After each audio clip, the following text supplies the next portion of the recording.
Mr. Trump, you're looking forward to testifying today? I am. So while Israel is... I'm Mike Sisak, standing outside the courthouse where Donald Trump testified in his civil fraud trial in New York City. Donald Trump was on the witness stand for about 3.5 hours, talking about not only how his company valued its many assets and properties, but also lashing out at the judge and the state attorney general who brought this case, saying it was a matter of politics, a political witch hunt. He is a Republican, the front runner for the presidential nomination next year for that party, while the judge and the attorney general, Letitia James, are both Democrats. Several times throughout his testimony, Donald Trump broke away from answering the question that was asked about financial documents, about financial statements, and went into prolonged answers that touched on his gripes about the case overall. This is a case that threatens the future of his real estate empire. The judge, Arthur Engoron, before the trial even began, ruled in summary judgment that Trump, his key executives, and his company committed years of fraud by preparing financial statements that the judge found were inflating his wealth and his asset values by maybe billions of dollars.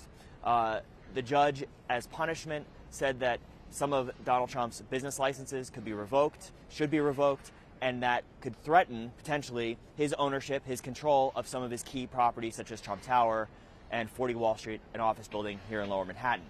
Donald Trump very angry about this. An appeals court has put that punishment on hold for now, but this case really cuts to the heart of his image as a successful businessman, as a billionaire, and on the stand today, he didn't hold back in letting the court, the judge, and the people in attendance know his feelings on the matter.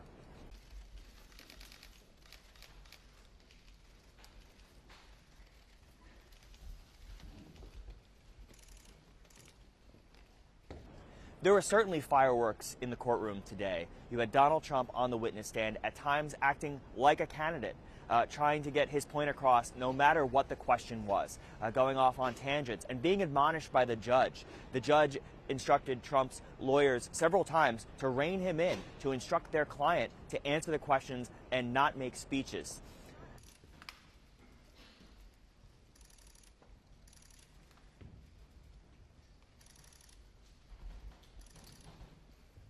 Donald Trump stuck by the financial practices of his company. He said that, if anything, the financial statements that are being challenged by the state in this case lowballed how much he was worth and how much his buildings and other properties are worth.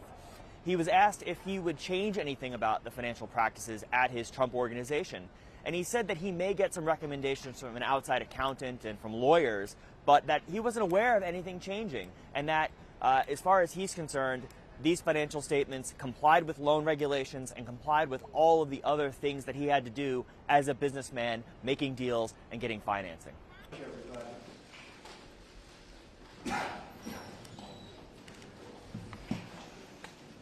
When Donald Trump walked into the courtroom, you could see from our vantage point inside flash bulbs popping in the hallway from the dozens and dozens of photographers in the hallway looking for that photograph, that video of Donald Trump. And then once inside the courtroom, he stared straight ahead, scowled as he passed Attorney General Letitia James. And then, of course, as he took the witness stand, it was a somewhat surreal moment. This is, of course, his 9th or 10th or 11th time testifying in a courtroom, but the first time since he's been the President of the United States.